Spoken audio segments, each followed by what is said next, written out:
गरीब दी रेड़ी आ गई है, अवाम नू चूना ला गई है, मेट्रोपोलिटन छा गई है, अफसरां नू रजा गई है, अवामी पैसा खा गई है, नवा पुआड़ा पा गई है, बोलियां भी लवा गई है, जंग भी लवा गई है, घटिया मटीरियल ला गई है, वो आ गई है, वो आ गई है जनाब। अस्सलाम वालेकुम। अच्छा जी, आपने बहुत सुना होगा, हर जगह दावे सुने होंगे पंजाब गवर्नमेंट के कि हमने जी बाज़ार बनाए हैं, रमज़ान बाज़ार बनाए हैं और बहुत सस्ते हैं, वहाँ पे आवाम को बहुत सी सहूलत मिलती है। उसकी तो कई वीडियो आप देख चुके होंगे कि बाहर जो चीज़ें मिलती हैं वो ज़्यादा सस्ती हैं बनिस्बत रमज़ान बाज़ारों में, और जगह जगह अपने पोस्टर बैनर लगे हुए। लेकिन आज की वीडियो ज़रा और है कि वो रमज़ान बाज़ार जो बने हैं वो कितने कच्चे मटेरियल से और किस तरह बने और उसमें कितनी रिश्वत दी गई है और क्या क्या हुआ है, वो सारी तफसील जो है ना यासिर शामी जो डेली पाकिस्तान वाले हैं वो लेके आए और अपने बड़े ख़ूबसूरत और अच्छे अंदाज़ में, जो उनका मखसूस अंदाज़ है, मखसूस स्टाइल है, उसमें वो सब कुछ बयान कर रहे हैं। ये वीडियो बहुत देखने वाली है, देखिएगा कि रमज़ान बाज़ारों में आवाम को किस तरह चूना लगाया गया है और क्या बोला गया है। चीज़ें तो चलो उधर सस्ती हैं या महंगी हैं वो एक अलग बात है, लेकिन यहाँ पे जो मटेरियल यूज़ किया गया या कितनी रिश्वत दी गई है उसको बनाने में, या जिनको रेडियाँ दी गई हैं उनके साथ क्या हुआ है, पूरी तफसील राशिद यासिर शामी लेके आए हैं। ये वीडियो बहुत देखने वाली है, लाजमी देखिएगा। और अगर आपको वीडियो पसंद आए तो चैनल को सब्सक्राइब और शेयर ज़रूर करें। गरीब दी रेड़ी आ गई है, अवाम नू चूना ला गई है, मेट्रोपोलिटन छा गई है, अफसरां नू रजा गई है, अवामी पैसा खा गई है, नवा पुआड़ा पा गई है, बोलियां भी लवा गई है, जंग भी लवा गई है, घटिया मटीरियल ला गई है, वो आ गई है, वो आ गई है जनाब। ये मरियम नवाज शरीफ साहिबा का मंसूबा था कि पूरे लाहौर में खूबसूरत रेडियां लगाई जाएंगी और तजावुजात का खात्मा किया जाएगा। ये मंसूबा भी ब्यूरोक्रेसी ने मरियम नवाज शरीफ साहिबा का करप्शन की नजर कर दिया है। आप अपनी स्क्रीन पर ये जो टेंडर देख रहे हैं, इसमें इन 1000 रेडियों को 15 करोड़ रुपए में बनाया गया है। जबकि इस डॉक्यूमेंट पर देखिए कि 5 जो मुख्तलिफ लोग थे उन्होंने इसकी बोली में हिस्सा लिया और एक शख्स ने एक रेडी को बनाने का 98,000 रुपए का हुकूमत को एस्टिमेट दिया, यानी 98,000 रुपए की उसने बोली लगाई। लेकिन अफसरान की वहां पर दाल नहीं गलनी थी, लिहाजा उन्होंने वो 98,000 रुपए वाली जो सबसे कम बोली थी उसको रिजेक्ट कर दिया और तकरीबन 1.5 लाख रुपए जो सबसे ज्यादा बोली लगाई गई उसको ये टेंडर दे दिया गया। अब आप इस रेडी को देखें, क्या ये 1.5 लाख रुपए की रेडी है? 1 महीना पहले ये डिलीवर हुई है, इनको जंग लग गया है और जंग भी इतनी मोटी तय वाला लगा है कि ये अनकरीब मुझे लगता है कि अगली 1 या 2 बारिशें हुई तो उसके बाद ये सारे का सारा लोहा जो है वो खुर जाएगा। आप इनके व्हील देखें, हर व्हील को जंग लग गया। ये मैं किसी एक रेडी की बात नहीं कर रहा,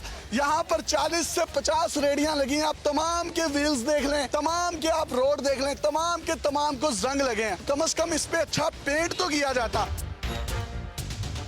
ये टेंडर 15 करोड़ रुपए का 1000 रेडियो का है। अभी 3 माह पहले ये टेंडर जो है लॉन्च हुए, 3 माह के बाद अब मजीद 1000 रेडियां जो हैं उनका एक नया टेंडर खुला है। असूली तौर पर तो चले वो भी 15 करोड़ का होना चाहिए, लेकिन वो दिया गया है 20 करोड़ रुपए में। डीसी लाहौर ये कहते हैं कि अब वो उसके रेट इसलिए बढ़ाए गए हैं क्योंकि उसके अंदर स्टील लगना है, उसके अंदर लोहा लगना है। आपने ये वाला स्टील लगाना है, ये जिसको इतना जंग लगा हुआ है, आपने ये वाला लोहा लगाना है जिस पर जंग की इतनी बड़ी तय चढ़ी हुई है, जिस पर किसी किस्म का कोई पेंट नहीं हुआ। ये एक फोका बांस है, अगर मैं इसको जोर से मारूं यकीन कीजिए तो ये टूट सकता है। आप इसको ट्राई कर सकते हैं। मतलब ये रेडी जिस बंदे ने 98,000 रुपए में हुकूमत को प्रपोज की कि मैं बनाकर दे दूंगा, आपने उसको रिजेक्ट कर दिया। और जिसने कहा कि मैं 1.5 लाख की एक बनाकर दूंगा, आपने उसको एक्सेप्ट कर लिया। फिर उसने जब 1000 रेडी बनाई तो 15 करोड़ रुपया बना। 5 करोड़ रुपया इजाफी हुकूमत के खजाने को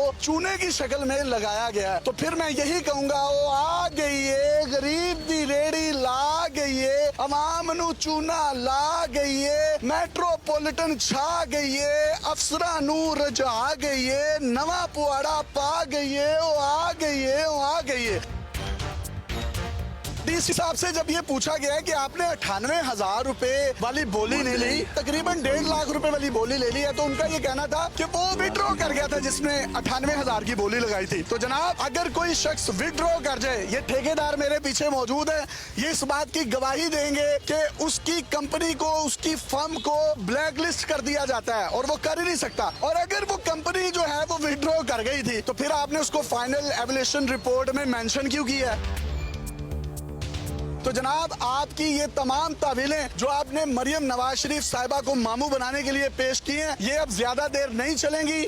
और मरियम नवाज शरीफ साहिबा को मैं सल्यूट पेश करता हूँ। ये एक बड़ा जबरदस्त मंसूबा था जिसमें तजावुजात का खात्मा होना था। इन लोगों को एक इज्जतदार तरीके से रोटी मिल रही थी, लेकिन उनके साथ ये मामला क्या हुआ? एक रेडी फरोश गरीब आदमी क्या कह रहा है, ये सुनिए जरा। ईमानदारी का कोई रेडी वाला कुरान अपने सिर चढ़ाते कह देवे कि बगैर पैसे तो देनी देती है, अपने जुबानी वादे कह देवे, किसी को 20,000, किसी को 50,000, किसी को लाख लाख रुपया लेता है। आपने इस रेडी वाले का बयान सुना है? जबकि सीएम साहिबा ने कहा था ये जो 1000 रेडी है ये गरीब रेडी बानों में फ्री ऑफ कॉस्ट तकसीम की जाएगी, लेकिन किसी से 15,000, किसी से 20,000 लिया गया। ऑन एवरेज अगर हम 5,000 या 10,000 रुपए भी लगाएं तो यहाँ पर भी इन्होंने तकरीबन कोई 1 करोड़ रुपए की तो अफसरान ने दिहाड़ी लगा ली है ना। और तो डीसी साहब यहाँ पर आप नाहली देखिए कि उसने पूरे लाहौर के जो एसीज हैं उनको इसकी मॉनिटरिंग और इंस्पेक्शन के लिए लगा दिया है, जो कि नॉन टेक्निकल लोग हैं जिनको पता ही कुछ नहीं है। उनका काम सिर्फ आकर ये होता है जल्दी जल्दी जल्दी जल्दी ये काम करें, हमने सीएम साहिबा को दिखाना है, हमने सीएम साहिबा को दिखाना है। फिर जल्दी के काम जब इस तरह के होंगे फिर इन रेडियो पर बारिश से पहले जंग भी लगेंगे, इनके आपको पहियों पर भी जंग नजर आएंगे। मतलब ये आपका मेरा जो टैक्सेस का पैसा है ये हमारी रिहेबिलिटेशन पर लगने के बजाय इन ब्यूरोक्रेसी की जेबों में जा रहा है। और ये जो ब्यूरोक्रेसी है दोनों हाथों से दीमक की तरह रियासत पाकिस्तान को लूट कर खा गई है। 15 करोड़ रुपए में 1000 रेडी बनी है, जिसने ये कहा कि मैं 10 करोड़ में बना दूंगा उसको दी थी, 15 करोड़ वाले को दे दी है। तो इसको कैसे देखते हैं बतौर ठेकेदार आप? 26 साल मेरी सर्विस हो गई है, मैं उन टेंडर्स में मौजूद था, मेरी मौजूदगी में टेंडर हुआ है। 98,000 की बोली लोएस्ट आई थी, लेकिन 98,000 को रिजेक्ट कर दिया गया। जिसने तकरीबन 1.5 लाख की बोली लगाई उसको दिया गया। मतलब आप एक रेडी में तकरीबन 50-52 हजार की करप्शन करना चाह रहे हैं? जाहिर है यही बात है, और क्या बात है। ये तो टेंडर हो गया 1000 रेडी वाला, अब 1000 रेडी का टेंडर अब मजीद आ गया है। सेम वही सिचुएशन हुई है, एक बंदे ने दिया है, कोटेशन दी है, दे के उससे दो भी 1.5 लाख का था, अभी 2 लाख का दिया। जनाब ये सादा लफ्जों में ये कह रहे हैं कि ये 1000 रेडियां जो कि 15 करोड़ में इंतहाई महंगी बनी, 3 महीने के बाद 5 करोड़ मजीद बढ़ाकर 20 करोड़ में दे दिया। हुकूमत तो एक तरफ कहती है इन्फ्लेशन और महंगाई कम हो रही है, ये ऐसी कौन सी महंगाई बढ़ रही है कि आपने 3 माह में ही इस पे 5 करोड़ रुपया 1000 रेडियो पर मजीद बढ़ा दिया? देखिए जी, ये जो पहला टेंडर है 15 करोड़ रुपए का था, अब जो टेंडर है वो 20 करोड़ में लगा दिया। 19,000 रेडियो का 19,000 रेडियो का, 1,000 रेडी पहले थी, अब भी 1,000 रेडी है। तो उसमें ऐसी कानूनी शर्तें डाल दी गई, कोई कॉन्ट्रैक्टर हजरात उसमें पार्टिसिपेट ही नहीं कर सके, सारे मुंह देखते रह गए हैं। वो मनपसंद फर्म को जो उन्होंने जो चाहते थे एक पार्टिसिपेट करे उसने किया। और डीसी साहब कहते हैं कि वो जिसने 98,000 की बोली लगाई थी उसने विड्रॉ कर दिया, इसमें कानून क्या कहता है? कानून ये कहता है कि फाइनल एवल्यूएशन रिपोर्ट में 98,000 बोली वाला बंदा शो हो रहा है, तो इसका मतलब है उसने विड्रॉ नहीं किया, उसको सीडीआर जमा कराना चाहिए था, उसको काम देना चाहिए था। लेकिन इतनी सस्ती रेडी कैसे ये बनाते, इनको अपने लिए भी तो कुछ चाहिए ना। तो फिर इसका मतलब है डीसी साहब जो है ये झूठ बोल रहे हैं कि उसने विड्रॉ कर लिया? देखिए हमें तो यही लग रहा है कि ये मिली भगत की गई है और वो 98,000 वाले को नहीं दिया गया और 1.5 लाख वाले को दे दिया गया। यहाँ पर मैं एक और बात भी क्लियर करना चाहता हूँ। आप इस रिपोर्ट में देखिए कि जी उनकी कोई डॉक्यूमेंटेशन कंप्लीट नहीं थी, या किसी का एनटीएन नहीं था, किसी का आईडी कार्ड नहीं था, या किसी ने कोई अपना कोई डॉक्यूमेंट लगाना भूल गए। अगर किसी के पास कोई एनटीएन नहीं है, अव्वल तो ये चेक ही नहीं करते, और अगर ये चेक कर भी लें तो उसको कह देते हैं यार आप बाद में इसको सबमिट करवा देना। आपने तो खजाने को फायदा देना था ना, आपने एक ऐसी शर्त रख दी जिसकी वजह से वो बंदा एलिजिबल नहीं है, उसके पास वो डॉक्यूमेंट नहीं था, और 98,000 रुपए वाली बिड की बजाय आपने 1.5 लाख वाला उसको वो चीज दे दी है। तो मैं मतलब अपना कहां पर जाकर जो है वो सर पटकूं, और कहां पर जाकर जो है मैं दुहाई दूं कि इस मुल्क का जो सिस्टम है वो किस तरीके से गरीब को लूट कर खा रहा है। मुझे एक बड़ी मजेदार सी एक कहानी याद आ रही है। एक बादशाह था जो नहर के किनारे से गुजरा और उसने देखा कि वहां की जो अवाम है वो अपने हाथों से नहर से पानी उठा उठा कर पी रही है और बड़ी उनको मुश्किल पेश आ रही है। बादशाह ने हुक्म दिया कि यहाँ पर एक घड़ा रख दिया जाए। ब्यूरोक्रेसी में हलचल मच गई थी, बादशाह का शाही फरमान आया, उन्होंने वहां पर एक घड़ा रख दिया और जब घड़ा वहां पर रख दिया गया तो फिर ब्यूरोक्रेसी को ख्याल आया कि एक माशकी होना चाहिए जो कि मशकीजे से पानी भरे उसको घड़े के अंदर डाल दे। फिर ब्यूरोक्रेसी को ख्याल आया माशकी का काम तो सिर्फ पानी भरना है, यहाँ पर एक बंदा ऐसा भी होना चाहिए जो उस घड़े को नहर से उठाए और उसको उस दरख्त के नीचे रख दे, उस मुकाम पर जहाँ पर घड़े को पड़ा होना चाहिए। उन्होंने उसके लिए एक सामान बरदार बंदे को हायर कर लिया।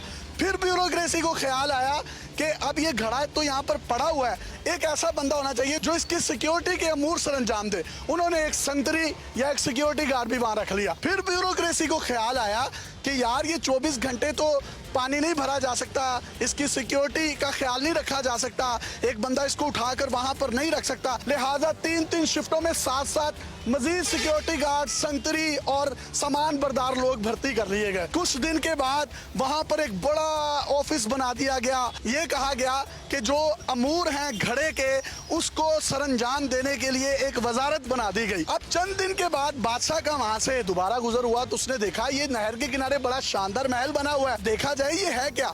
बादशाह सलामत अंदर गए तो उन्होंने कहा ये क्या है। उन्होंने कहा आप चंद दिन पहले आए थे, आपने कहा था यहाँ पर घड़ा रखें, तो हमने रियाया के लिए घड़ा रख दिया और उस घड़े के इंतजामी अमूर संभालने के लिए ये पूरी की पूरी बिल्डिंग और ये तमाम का तमाम अमला है। बादशाह ने कहा आओ मुझे दिखाओ वो जो घड़ा है उसमें पानी भरा भी जा रहा है, नहीं ये तो बड़ा अच्छा आपने इकदाम किया। बादशाह सलामत वहां पर गए, घड़ा जो था वो टूटा हुआ था, उसमें गंद था, इर्द गिर्द परिंदे मरे हुए थे, वो जो संतरी गार्ड और सामान बरदार लोग थे वो दरख्त के नीचे खाबे खरगोश के मजे ले रहे थे। अब यही हाल पाकिस्तान की